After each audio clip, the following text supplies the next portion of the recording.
சொர்க்கத்துக்கு போயாச்சு. சொர்க்கத்தை சொர்க்கவாசிகள்லாம் மீட் பண்ணும்போது ஒரு சில பேருடைய முகங்கள்லாம் வாடி போயிருக்கும். இப்போ சொர்க்கத்துக்கு போன பிறகு வேற என்னங்க வேணும்? நரகத்தை விட்டு தப்பிச்சாலே பெரிய விஷயம், நரகத்தை விட்டு தப்பிப்பதே பெரிய விஷயம். சொர்க்கத்துக்கு உள்ள அனுப்பிச்சிட்டான் அல்லாஹ் தஆலா. சொர்க்கத்துக்கு உள்ள போன பிறகும் சொர்க்கவாதிகள் கவலைப்படுவார்கள். நபிகள் பெருமானார் ஸல்லல்லாஹு அலைஹி வஸல்லம் என்ன கவலை?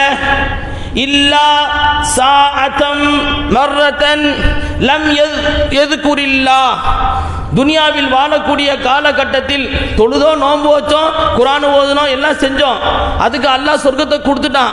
பாவம் செய்யாம இருந்தோம், சொர்க்கத்தை கொடுத்துட்டான். செஞ்ச பாவத்தை அல்லாஹ் மன்னிச்சிட்டான். தர்மத்தை அல்லாஹ் கபூல் பண்ணிக்கிட்டான்.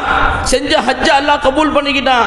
என்ன தொழுதாலும் இபாதத் செஞ்சாலும் தப்புன்னு நடந்துச்சு. பல பேர் தப்பா பேசிட்டோம். புறம் பேசுறது நமக்கு மதர் டங் மாதிரி, தமிழ் பாஷை அரபி பாஷை மாதிரி புறம் பேசுவது என்பது நம்முடைய மதர் டங், தாய் பாஷை மாதிரி. இப்படி எவ்வளோ பேர் நாம் புறம் பேசியிருக்கிறோம்.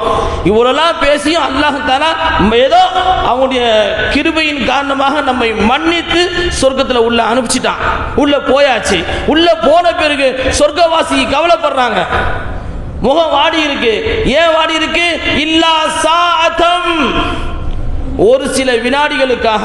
உலகத்தில் வாழும்போது எவ்வளோ அமல் செய்தாலும் கூட பல நேரங்களில் அல்லாஹ்வை திக்ர் செய்யாமல் நாம் விட்டு விட்டோமே, அதை நினைத்து சொர்க்கத்தில் போய் சொர்க்கவாசி கவலைப்படுவாங்க. அப்போ துனியால அல்லாஹ் உங்களுக்கு நிறைய வாய்ப்பை கொடுத்துருக்கிறான்.